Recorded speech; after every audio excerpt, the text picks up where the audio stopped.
बिस्मिल्लाहिर्रहमानिर्रहीम। Dear students, आज की इस वीडियो में हम सीखने जा रहे हैं how to solve numerical in board exam. आपके बोर्ड के पेपर में आपने किस तरह से न्यूमेरिकल सॉल्व करके आना है, ये आज के इस वीडियो में आपको बताने जा रहे हैं। बहुत से बच्चे हमने देखे हैं कि जो छोटी छोटी गलतियां करके आते हैं, जिसकी वजह से उनके 1 या 2 नंबर कट जाते हैं। वो बाद में पूछते रहते हैं, टेंशन में रहते हैं, सर जी हमारा पेपर तो बहुत अच्छा हुआ था, हम हर एक चीज ठीक ठीक सॉल्व करके आए थे, एमसीक्यूज, शॉर्ट, लॉन्ग, न्यूमेरिकल, पता नहीं 2 नंबर कहां से कट गए हैं।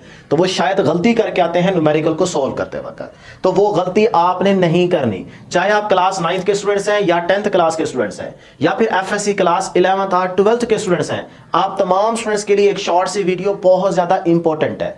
डियर स्टूडेंट्स, अगर ये छोटी सी वीडियो आप एंड तक देख लेते हैं तो इंशाल्लाह हर एक चीज आपको क्लियर हो जाएगी। पूरा यहाँ पे आपको न्यूमेरिकल सॉल्व करने का पैटर्न बताने जा रहा हूं और एंड पे बताऊंगा कि अगर ये न्यूमेरिकल 5 नंबर का हो तब मार्क्स की डिवीजन किस तरह से रहती है, अगर ये न्यूमेरिकल 4 नंबर का हो तो फिर ये मार्क्स किस तरह से डिवाइड होंगे, और अगर एफएससी में ये न्यूमेरिकल 3 मार्क्स का हो, 3 नंबर का, तो फिर किस तरह से किस चीज को लिखने से 1 या 2 नंबर आपको मिल जाएंगे और 3 नंबर कब आपको मिलते हैं, ये सारी चीजें बताऊंगा। वीडियो लास्ट तक देखें, इंशाल्लाह आपको बहुत ज्यादा फायदा होने वाला है। तो डियर स्टूडेंट्स, यहाँ पे ना एग्जांपल के तौर पे हमने यहाँ पे एक न्यूमेरिकल की स्टेटमेंट मेंशन की है। बातें मेरी गौर से सुनिएगा।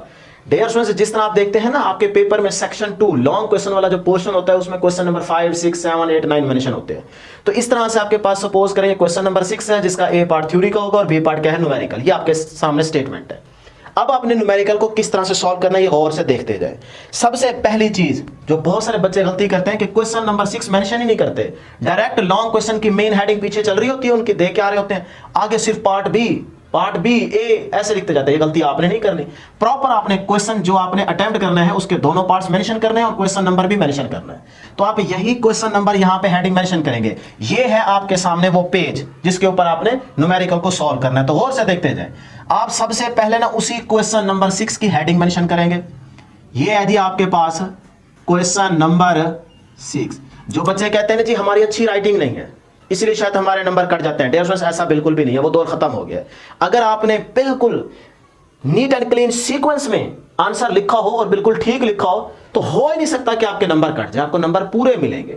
जब आप सीक्वेंस में हेडिंग्स मेंशन करते हुए इस तरीके से जैसे मैं बताने लगा ऐसे न्यूमेरिकल करके आएंगे ना तो आपकी राइटिंग नहीं भी है तब भी आपकी शीट खूबसूरत दिखेगी, ये मेरी गारंटी है। पहले आप देखें, आपने ये हेडिंग मेंशन कर दी क्वेश्चन नंबर 6 की। अब आप पार्ट बी करना चाह रहे हैं तो यहां पे डियर स्टूडेंट्स आप हेडिंग मेंशन करेंगे। कोई स्टाइल मारने की जरूरत नहीं है कि ए को ऐसा लिखना है, बी को ऐसा लिखना है। सिंपल आप पार्ट बी, और पार्ट का वर्ड ना भी लिखें तब भी डायरेक्ट बी लिख सकते हैं, कोई ऐसा मसला नहीं है।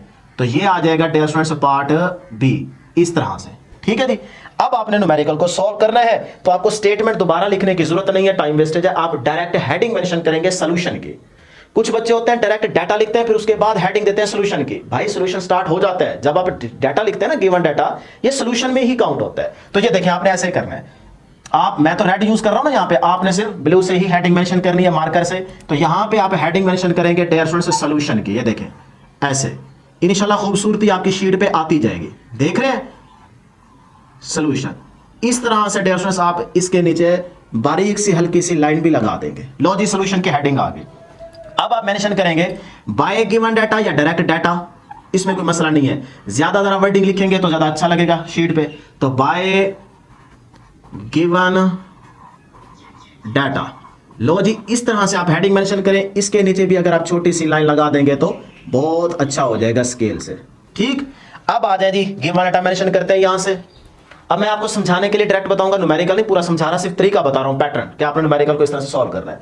देखें यहां पे एंगल ऑफ 30, बच्चे क्या गलती करते हैं कि गिवन डाटा में theta is equal to 30 degree ऐसे लिख देते हैं। कुछ तो ये थीटा भी नहीं लिखते। आगे देखें 40 मीटर रेंज दी गई है एक्स, तो वो ऐसा लिख देते हैं जी 40 मीटर। ऐसे भी आपने नहीं करना, आपने गिवन डाटा को प्रॉपर तरीके से लिखना। इसके कितने मार्क्स होते हैं एंड पे बताऊंगा, पहले तरीका सीख ले। तो यहां पे देखें हमें क्या दिया गया जी, एंगल ऑफ 30 डिग्री। तो यहां ऐसे वर्डिंग में मेंशन करेंगे आप, ए बड़ा भी लिख सकते हैं, angle is equal to theta, theta is equal to 30 degree, ठीक है। आगे हमें रेंज दी गई है, मुझे डायरेक्ट पता है तो इसलिए मैं लिख रहा हूं। यहां पे आप लिखेंगे रेंज इस तरह से dear students, range is equal to R, और जिसको लगता है एक्स दिया गया तो वो आगे यूं भी लिख सकता है क्योंकि हॉरिजॉन्टल का वर्ड यूज किया गया। तो इज इक्वल टू, इस तरह लिखने से फायदा ये होता है कि फार्मूले में जो चीज चाहिए होता है वो हमें नजर आ जाती है। तो वो हमें दी गई है जी 40 मीटर। ठीक है जी। उसके बाद डियर स्टूडेंट्स, क्योंकि इस न्यूमेरिकल का फार्मूला मैं जानता हूं, आपको भी न्यूमेरिकल आता होगा, तो इसलिए मुझे पता है कि यहाँ पे ग्रेविटी एक्सेलरेशन भी यूज होगा, जी की वैल्यू, तो वो भी आप यहाँ पे मेंशन कर दें पहले से। आपको तो पता होगा कि इस फार्मूला में, इस न्यूमेरिकल में फार्मूला क्या लगेगा, तो उसके अकॉर्डिंग आप गिवन डाटा में सारी चीजें मेंशन कर देंगे। तो ग्रेविटी एक्सेलरेशन, ठीक है जी, और इसको डिनोट करते हैं डियर स्टूडेंट्स जी से, और ये हमें दिया गया है 9.8, ना भी दिया गया हो तब भी आपको पता होना चाहिए, और इसका यूनिट होता है मीटर पर सेकंड स्क्वायर। ठीक, अब आपने देखें गिवन डाटा हमने मेंशन कर दिया, क्या चीज हमें कैलकुलेट करनी है, initial speed of the ball. तो आप यहां पे हेडिंग मेंशन करेंगे इस तरह से कि टू फाइंड, इसी तरतीब को फॉलो करेंगे, और इसके नीचे भी हल्की सी बारीक सी लाइन लगा देंगे टू फाइंड के। ठीक है जी। अब देखें डियर स्टूडेंट्स, हमने फाइंड आउट क्या करना है जी, इनिशियल स्पीड। तो बच्चे ऐसे करते हैं, यहां पे टू फाइंड और यहां पे लिख देते हैं वी आई। लो जी, इस तरह कभी कभार आपको एग्जामिनर नंबर दे देगा, लेकिन ये तरीका फिर भी ठीक नहीं है। अगर आप प्रॉपर तरीके से लिखेंगे तो पूरे नंबर मिलेंगे। तो आप लिखेंगे यहां पे टू फाइंड में कि हमें क्या चाहिए, हमें चाहिए इनिशियल वेलोसिटी, या आप स्पीड का वर्ड भी अभी यहां पे यूज कर सकते हैं, इनिशियल वेलोसिटी ऑफ बॉल या football is equal to v i. I ऐसे सबस्क्रिप्ट्स में लिखना है, ऐसे नहीं लिखना, या इस तरह भी नहीं लिखना। ठीक है जी। तो ये आगे आ गया क्वेश्चन मार्क, इस तरह से। क्लियर। अब देखें, जब आपने ये चीज फाइंड आउट करनी है तो इसका मतलब आगे फार्मूला लगाने के बाद आपको कोई कैलकुलेशन करनी पड़ेगी। तो आप यहां से फिर आप हेडिंग देंगे कैलकुलेशन की, क्योंकि अब कैलकुलेशन हमने करनी है ताकि आंसर आ जाए, कैलकुलेशन। ठीक है जी। इस तरह से डैश, इसके नीचे भी आप बारीक सी एक सिंगल लाइन लगा देंगे। अब देखें खूबसूरती आ रही है कि नहीं आ रही, बिल्कुल आ रही है। तो अब डियर स्टूडेंट्स, अगर आप यहां पे फार्मूला लिखना चाहें, फार्मूले की हेडिंग तो आपकी मर्जी है, नहीं तो आप डायरेक्ट यहां पे ऐसा लिख सकते हैं कि एज वी, क्योंकि फार्मूला तो आप जानते होते हैं ना, गिवन थोड़ी होता है, एज वी नो दैट, कि भाई हम जानते हैं। अब क्या जानते हैं, इस न्यूमेरिकल के अकॉर्डिंग जो फार्मूला मुझे पता है मैं वो डायरेक्ट यहां पे यूज कर देता हूं। तो वो है डियर स्टूडेंट्स रेंज का फार्मूला। तो आर इज इक्वल टू, बल्कि थोड़ा सा इसको सेंटर में करके लिखना है ताकि खूबसूरती आए, तो सेंटर में लिखेंगे और ज्यादा अच्छा लगेगा। तो मैं ये यहां लिख देता हूं। ठीक है जी। ये देखें, ये सेंटर बन गया। R is equal to v i square sine 2 theta over g. लो जी, ये आ गया फार्मूला। अब इस फार्मूले को आप क्या करेंगे, उसी मार्कर से, अच्छा है कि इसको मार्कर से लिखें, नहीं तो अगर आपने इसको पेन से लिखा है तो आप इसको क्या करेंगे, एक बॉक्स में क्लोज कर देंगे इस तरह से, तो ये ज्यादा खूबसूरत दिखेगा। ठीक है जी। तो ये देखें, इस तरह से डियर स्टूडेंट्स आप इसको एक छोटे से बॉक्स में क्या कर देंगे, क्लोज कर देंगे, खूबसूरती आती रहेगी। अब यहां से हमें वी आई चाहिए, तो वो वी आई को आप अलग करेंगे, वैल्यूज पुट करेंगे, वैल्यूज गिवन है, आपके पास आंसर आ जाएगा।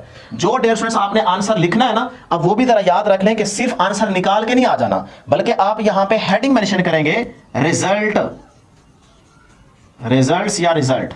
ठीक है जी। उसके नीचे भी ऐसे हल्की सी बारीक सी लाइन लगा दें। अब आपने क्या निकाली होगी, इनिशियल स्पीड निकाली होगी, वही कैलकुलेट करनी है ना, इसको सॉल्व कर लीजिएगा। तो आप लिखेंगे कि इनिशियल वेलोसिटी, में वर्ड यूज कर रहा हूं, स्पीड भी लिख सकते हैं, इनिशियल वेलोसिटी ऑफ बॉल या फुटबॉल इज, कितना इसका आंसर आएगा वो मैं आपको डायरेक्ट बता देता हूं, जैसे 21.3 या आप कह लें 21 मीटर पर सेकेंड, उसका यूनिट लाजमी लिखेंगे। लो जी, इस तरह से एक न्यूमेरिकल को आपने सॉल्व करना है, ये है तरीका। तो जब आप इस तरह से करके आएंगे, यकीन जानिए न्यूमेरिकल को देखते ही, गलत है सही है, देखते ही आपको पूरे 3 नंबर मिल जाएंगे। अगर आप एफएससी के स्टूडेंट्स हैं, अगर आप मैट्रिक के हैं तो आपको न्यूमेरिकल 4 का है या 5 का है तो वो भी आपको पूरे मिल जाएंगे। अब मैं जरा बता देता हूं कि डियर स्टूडेंट्स, अगर ये 5 नंबर का न्यूमेरिकल हो तो फिर क्या चीज लिखने से कितने नंबर आपको मिलते हैं। बच्चे कुछ ये सोचते हैं कि गिवन डाटा का 1 नंबर होता है तो लिहाजा वो गिवन डाटा लिख के आ जाते हैं, आगे करते ही नहीं है, तब कोई नंबर नहीं मिलता। तो पहले जरा सुन ले मैट्रिक वाले स्टूडेंट्स, अगर ये न्यूमेरिकल 5 नंबर का हो तो फिर इसकी डिस्ट्रीब्यूशन इस तरह से रहती है कि 1 नंबर होता है डियर स्टूडेंट्स गिवन डाटा का, लेकिन 1 नंबर गिवन डाटा का उन स्टूडेंट्स को मिलता है जो इस तरह से करके आते हैं, इस तरह से करके आते हैं, डायरेक्ट वैल्यूज गिवन डाटा में लिख देते हैं। जो इस तरह से प्रॉपर लिख के आते हैं ना कि भाई एंगल दिया गया है, रेंज दी गई है, ग्रेविटी एक्सेलरेशन दिया गया है, इस तरह से लिख के आते हैं, उनको गिवन डाटा के 2 नंबर मिलते हैं। ये मेरी बात नोट कर ले, अगर 5 नंबर का न्यूमेरिकल हो तब बता रहा हूं। उसके बाद टू फाइंड, आपने फाइंड आउट क्या करना है, इसका नंबर नहीं होता। उसके बाद कैलकुलेशन में फार्मूला, अब फार्मूले का तीसरा नंबर होता है, वो आपको आना चाहिए। चौथे नंबर पे आपका आंसर आना चाहिए और पांचवें नंबर पे आंसर के साथ साथ आपने यूनिट मेंशन किया है कि नहीं किया। तो इस तरह ये 5 मार्क्स की डिस्ट्रीब्यूशन रहती है। कुछ के जहन में ये होता है कि एक नंबर गिवन डाटा, एक नंबर टू फाइंड आउट, आपने फाइंड आउट क्या करना है 2, इस तरह से तीसरा फार्मूला और चौथा आंसर, और आंसर के साथ पांचवा नंबर होता है यूनिट का। तो ये 2 माइंडसेट होते हैं एग्जामिनर के, तो वो मैंने आपको बता दिए। तो इसीलिए आप जब ये वर्डिंग पे लिख के आएंगे और इस तरह से प्रॉपर हर एक चीज लिख के आएंगे तो जिसका जो माइंड होगा ना वो उसके अकॉर्डिंग आपको नंबर पूरे ही देगा। अब आ जाते हैं 4 नंबर की अगर हम बात करें तो वो सीधी सीधी बात होती है, एक गिवन डाटा, एक टू कैलकुलेट, दूसरा तीसरा फार्मूला और चौथा आंसर प्लस यूनिट। और अगर ये एफएससी में जिस तरह से 3 नंबर का न्यूमेरिकल होता है तो फिर आपको किस तरह से यहां पे मार्क्स मिलते हैं। 1 नंबर होता है इस पूरे गिवन डाटा का, इस पूरे गिवन डाटा में, और इस गिवन डाटा के अंदर भी ना जब 3 नंबर का न्यूमेरिकल होगा तब ये टू फाइंड वाली चीज भी मेंशन होती है, यानी कि कैलकुलेशन से पहले पहले ये सारी चीज बाय गिवन डाटा में आती है। तो 1 नंबर इसका होता है और 1 नंबर भी उनको मिलता है जो इस तरह से प्रॉपर लिख के आते हैं। दूसरी चीज होती है डियर स्टूडेंट्स फार्मूला, तो दूसरा जो नंबर आपको मिलता है वो फार्मूले का होता है। तीसरा नंबर होता है आंसर प्लस उसके साथ यूनिट। तो इस तरह आपको 3 नंबर पूरे मिलते हैं। अब जो बच्चे फार्मूला नहीं लिखते, आंसर नहीं निकाल के आते, सीधा सीधा गिवन डाटा लिख के आ जाते हैं और कहते हैं हमारे सर ने कहा था कि 1 नंबर आपको गिवन डाटा मिलेगा, कभी भी नहीं मिलेगा। वो उस सूरत में मिलता है 1 नंबर बाय गिवन डाटा का जब आपने फार्मूला भी लगाया हो और आंसर आपका गलत आ रहा हो। आपने सॉल्व पूरा किया हो लेकिन आंसर आपका गलत है या फार्मूला आपका गलत है, फिर आपको इस 1 नंबर गिवन डाटा का मिल जाता है। अदरवाइज अगर आप फार्मूला नहीं लगाते हैं, आंसर निकालते हैं, फिर गिवन डाटा का कोई नंबर नहीं है, जहन में रखिए।